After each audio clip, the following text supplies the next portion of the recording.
What's going on, everyone? This is Plant Dude James, and you probably clicked on this video because you're wondering how to propagate plants using sphagnum moss.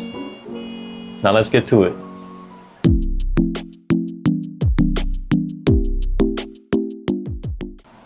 Now there's a few different methods that you can do, which is using sterilite boxes, potting it up with soil, but in today we're going to be using a glass jar. Just as simple as that. Now before we get started, I'm going to be choosing my plant of choice, which is going to be my Paraíso Verde.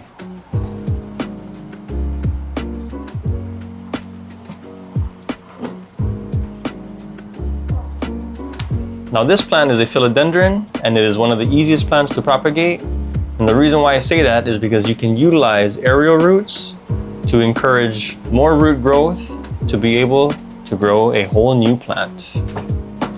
Now before we begin, let's gather our materials. First thing we're going to need, of course, is going to be our sphagnum moss. This one I purchased at Lowe's. You can probably find this at any other hardware store or nursery.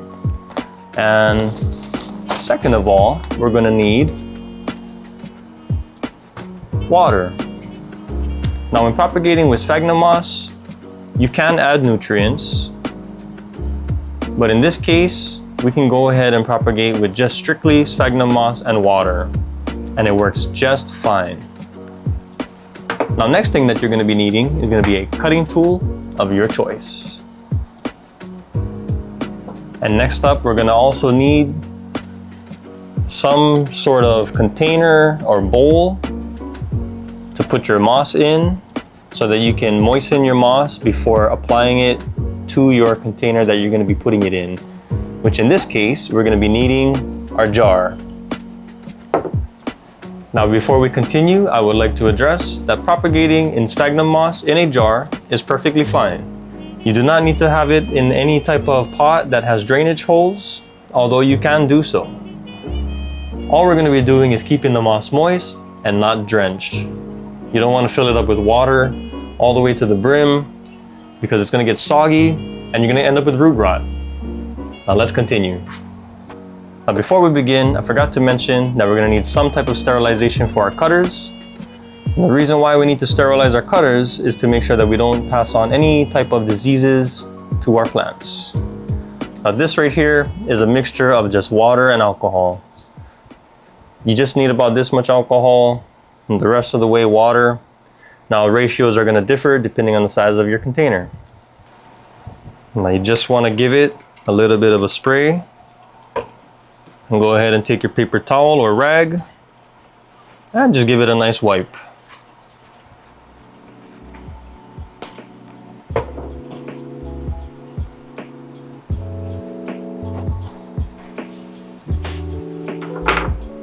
Alright, now here comes the scary part, which a lot of people are always afraid to do, which is cutting your plant. Now let's go ahead and find a section that we want to propagate.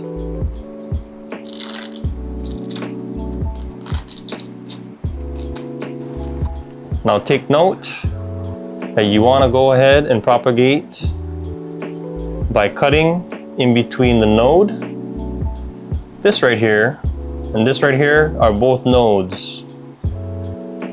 These right here sticking out are aerial roots. And we're going to want to keep these aerial roots on here to be able to grow new roots in the sphagnum moss. Alright, let's see. I'm going to go ahead, prop it right here.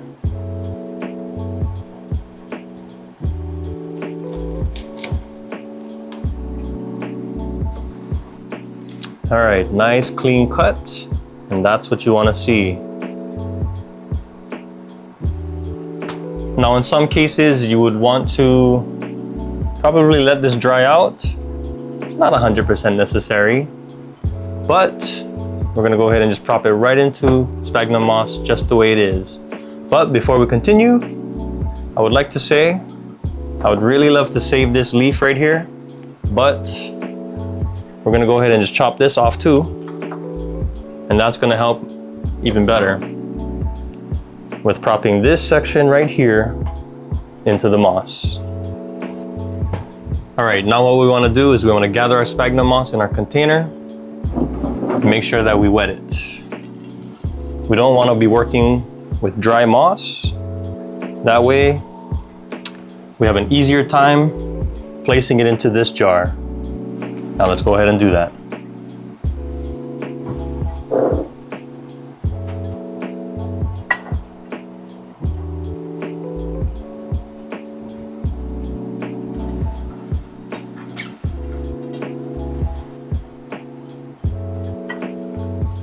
And just like I said earlier, you don't want to have it too soggy. Just want to dampen it up, just a little moist.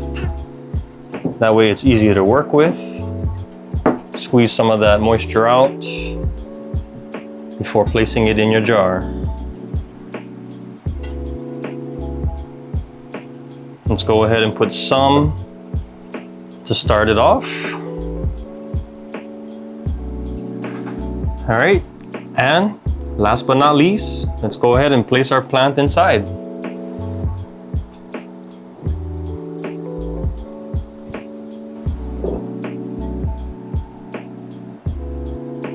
Be nice and gentle. Make sure we don't break any of those aerial roots.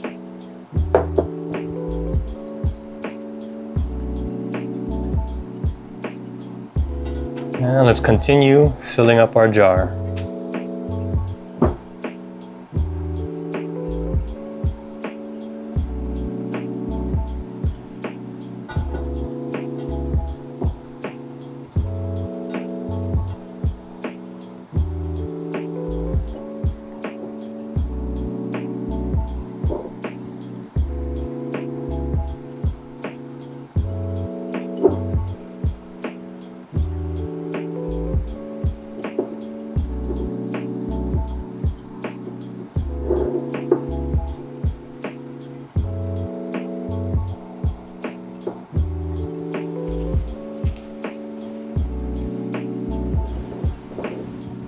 All right, and just like that, now we have our propagated plant.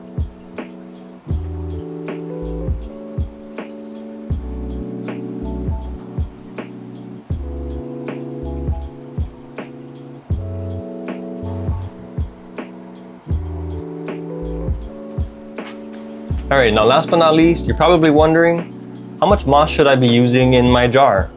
Well, you shouldn't have to pack it.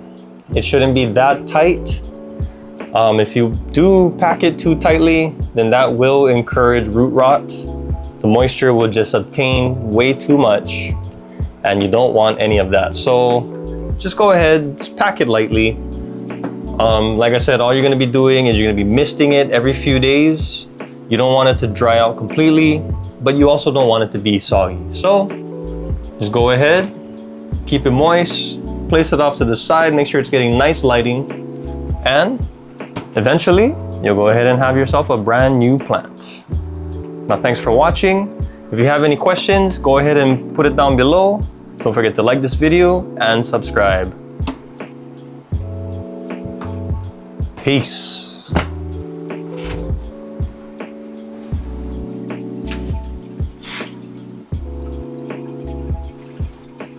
Huh. Now, where do I put this thing? I didn't think about that. Oh well.